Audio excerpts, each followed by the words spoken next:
pertama saya mau ke RNI. Pak, saya jujur saja Pak, hampir semua perusahaan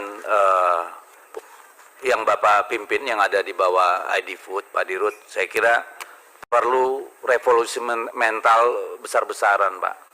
Corporate culture menurut saya satu problem paling mendasar dari semua perusahaan Bapak itu. Saya kira harus dilakukan penataan ulang yang mendasar Pak kalau memang mau keluar dari perangkap masalah. Karena apapun yang kita lakukan di situ, saya kira dengan software yang sama, nggak akan ada perubahan Pak. Ya, hampir tiap tahun dari dulu hampir semua perusahaan itu menerima PMN. Ya, tapi hingga sekarang seperti itu. Ini soal mentality Pak. Saya berharap benar-benar dilakukan revolusi besar-besaran di semua jajaran perusahaan yang Bapak pimpin. Ya, apakah itu Berdikari, apakah itu Pertani, Sangyang Sri gitu ya.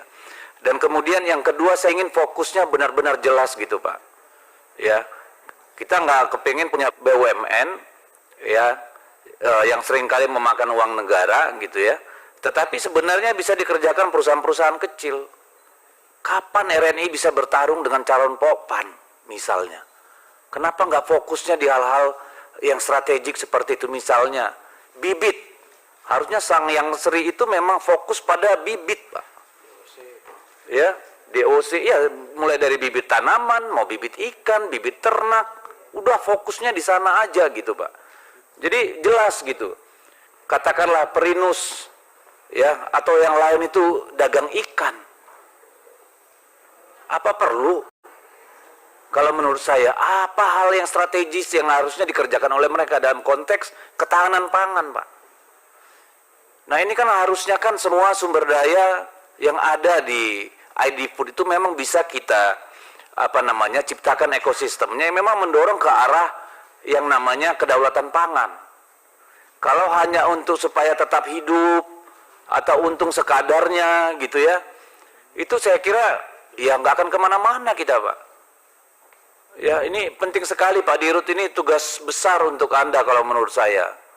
Ya, saya nggak tahu bagaimana Bapak bisa hands on terhadap semua BUMN yang ada di bawah ID Food, karena itulah menurut saya persoalan yang mendasar. Sudah jenuh kita mendengar soal Berdikari, jenuh mendengar Sangyang Sri, jenuh mendengar PT Garam, capek Pak. Ya, kalau menurut saya kalau perlu dibubarin, asetnya lalu dikonsolidasikan untuk membuat satu bisnis yang benar. Misalnya tadi saya mendengar masih menguasai perkebunan teh. Buat apa? Perkebunan teh. Hubungannya dengan sektor pangan juga nggak ada. Apa itu tidak beban? Jadi oleh karena itu saya berharap ini untuk semua juga. Cobalah cari strategic partner yang benar Pak. Dengan adanya strategic partner, mudah-mudahan itu bisa mendorong revolusi sumber daya manusia di dalam. Tanpa itu saya kira kita tetap akan kesulitan membesarkan yang namanya holding pangan ini Pak. Ya, harus match satu sama lain. Soal logistik pangan misalnya ya, konsentrasi Pak. Jadi benar-benar kita bisa bermanfaat. Saya kira dari 2015 berapa lagi semuanya dapat itu Pak. Sangyang Sri dapat, Garam dapat, ya semua dapat. Tapi hasilnya sampai sekarang nggak tahu. Jadi ya mumpung sekarang Menteri Keuangan juga sudah minta supaya ada KPI untuk setiap investasi itu. Nah ini saya kira tantangan besar Pak.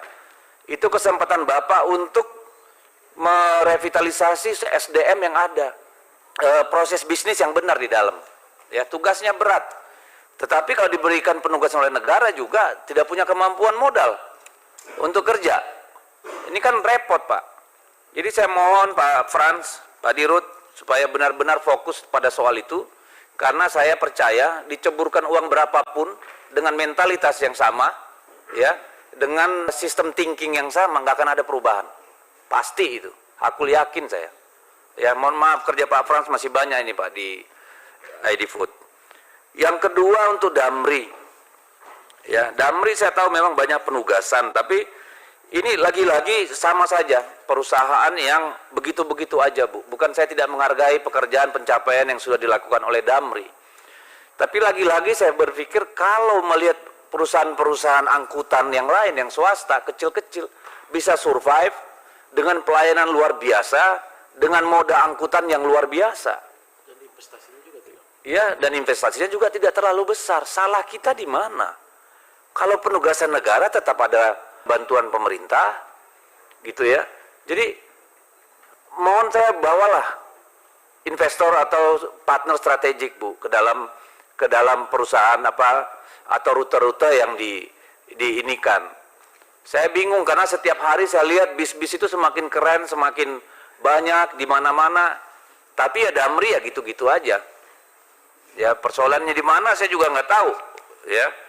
Ini dan kemudian saya nitip, Bu, soal di dapil saya karena frekuensi dan kualitas angkutan dari Sungai Ular sampai ke Berau itu udah minta ampun, Bu. Rakyat sudah menjerit. Mohon perhatiannya khusus karena itu daerah perbatasan, ya, benar-benar perbatasan, bukan dibatas-batasi. Ya, tolong karena itu mobil itu sangat berpengaruh terhadap mobilitas orang dan barang. Mohon juga diperhatikan khusus dari Sungai Ular itu, ya, Kabupaten Nunukan hingga Berau di Kalimantan Timur.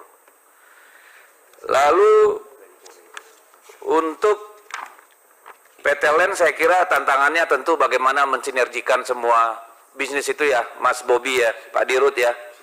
Ya, sinergitas dari semuanya. Kalau semua main dengan ego masing-masing, saya kira ekosistemnya juga tidak akan terbentuk di sana. Jadi saya berharap ini benar-benar satu proses investasi yang benar, bukan project base, supaya memang ada stages yang kita hasilkan, progres setiap tahun yang bisa kita ukur. Mudah-mudahan saya dengar sudah banyak perubahan di sana dan konsolidasi terus dilakukan. Tapi saya berharap dengan dukungan Menhan dan Menteri BUMN, LEN bisa menjadi memang holding induk yang operasional gitu ya, bukan hanya sekedar klaster. Saya kira itu saja.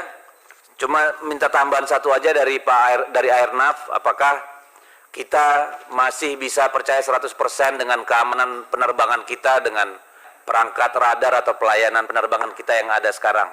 Kalau bagus, oke, karena banyak bisik-bisik di luar yang kadang-kadang bikin kita pusing, justru orang dari yang mengerti tentang aviasi. Ya, ini kan sering terjadi, kayak misalnya kemarin sebelum Lebaran itu kita di runway bisa 45 menit baru bisa terbang. Bahkan saya pernah ngalamin 1 jam di runway nggak terbang-terbang. Ini apa masalahnya di traffic management atau di radar control atau apa? Ya, saya kira itu. Terima kasih.